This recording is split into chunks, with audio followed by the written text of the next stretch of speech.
And I promise you, the campaign director of Net Zero Watch. We haven't spoken before. Have we spoken before? No, because Ryan tells me, because I never remember anything.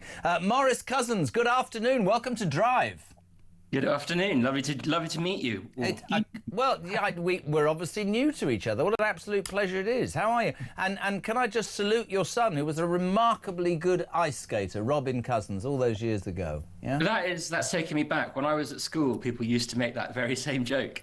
All right, so you've just made me look as bloody old as I am. Now, I presume, unless I'm missing the point, that the campaign director of Net Zero Watch is a fervent supporter of spending billions, and I'm winking, or something in my eye, billions of pounds. No, here's what I'd love you to put in lay-person's terms. Apparently you can't say layman's terms. Well, sod it, I'm going to. Maurice, I'm not the most switched-on person, but I believe I'm intelligent enough to be able to see this for what it is. And for once, I'm not going to be, I don't care. If you're skint, right, and you can't afford the interest on your debts, and your government is pursuing this ideological belief that, we should achieve net zero, whatever that means, by a certain date, a majority of people don't want that. It's going to bankrupt your country.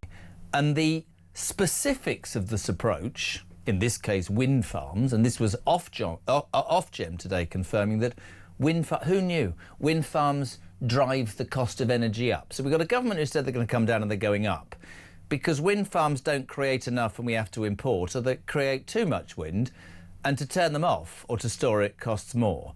Can you explain to me in layman's terms how madly stupid our politicians should be that they can't see how lunatic this is? And my second question is, why don't we just drill and use what's under our own ground to deal with the horrific financial mess we find ourselves in? Or am I missing the point? No, I don't think you are. I think that you talked about the sort of financial crises that we're about to sort of face, and it reminds me actually a lot of the period building up to sort of 1976, where again it's quite similar, where you have an outdated consensus amongst the elites and a refusal to sort of budge with it until eventually you are confronted with sort of economic and financial reality that forces you to take a different sort of position. And there are strong parallels, I think, with that period and today, and we can see that with the net zero agenda, definitely. The only other way I can sort of describe it is that it is ideological. I think for most people it's highly irrational that we are pursuing this agenda that is deindustrializing us. It's pushing up the bills of ordinary families and businesses.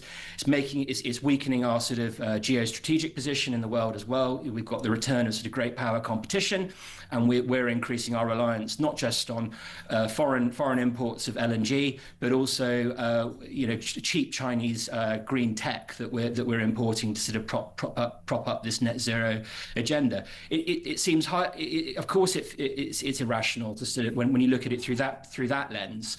But if you take a step back and you look at it through another lens, which is that we have actually put into law that within a generation, 25 years, we are going to we're going to reach net zero emissions by 2050. It's perfectly rational. Everything else is sort of secondary to that.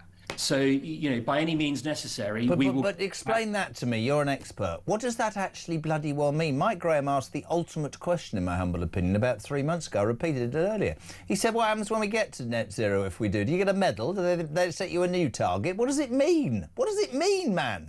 Well, there's a sort of a technical definition for what net zero means, and in sort of layman's terms, it means that we will be putting more carbon, that will be the carbon that we're sort of producing at that time. We'll be putting back. It will be sort of using various abatement technologies and other things, so that we're a net zero emitter basically. But you're right. I don't know what it really means in the practice. I can't sort of see the future, particularly when you've got countries like China who don't give a damn, and we are low down on the amount that we release. And I thought you really nailed it there in the sentence. You talked about the impact on working families and everyday tax-paying people. All I hear about, so I'm not talking to you about immigration, but all I hear about is how people from other countries have terrible times, right? I think, and I'll say it to every guest for as long as I'm here, I think the British public are at a really interesting crossroads, because I think they've had years of maybe not being switched on enough, or being taken for granted and not questioning it. But times have been hard since COVID for many, many people, for all sorts of reasons. The food shop's more expensive, energy prices go up, law and order's seemingly down the toilet, our military, our borders are open, all those sorts of things. And I think people are more switched on. And I think that ideology, in its broadest sense, could well be in trouble. Somebody came up with a great phrase the other day, Maurice. They said to me that when the silent majority realise that their voice can be heard, any government of any persuasion is in trouble. I think that's true. I think that is absolutely true, and I think, you know, what people are starting to sort of wake up. I mean, you've said there about the cost of living crisis. You know, the cost of living crisis has been one of the most salient issues in British politics since the end of COVID, right? There's plenty of data out there. There's research that's been done by More in Common, which shows it has been the top issue since COVID, and hasn't really budged above 60% since then. It's higher than immigration, higher than the NHS, and certainly higher than climate change. And when we talk about that we've got an energy crisis and a cost of living crisis, we don't. It's downstream from Westminster. We have the cost of Miliband crisis, and people need to start to wake up to that this is not some sort of exogenous, externally inflicted event that's sort of put on us, and we haven't got any agency to be able to get a control of this. The problems that we face are man-made. They have been made specifically in Westminster by politicians like Ed Miliband, and previously under the Conservative governments. True. We need to get on top of it. And really what it boils down to is we're not producing enough energy. We haven't been producing enough energy now for nearly 20 years. And what we have been replacing, when we've been taking things like coal and gas off the grid, we've been replacing it with more expensive forms of energy. And if Ed Miliband is allowed to get away with what he is planning to do, which is to load even more renewables onto the grid and to decarbonise the grid by 95% by 2030, our analysis shows, which was conducted by a World Bank economist called Gordon Hughes, that could add an additional £25 billion of costs to the grid. And to put that into just normal layman's terms so people can understand what that means, Ofgem announced yesterday that the electricity prices will be going up to about 26p from just under that at the moment.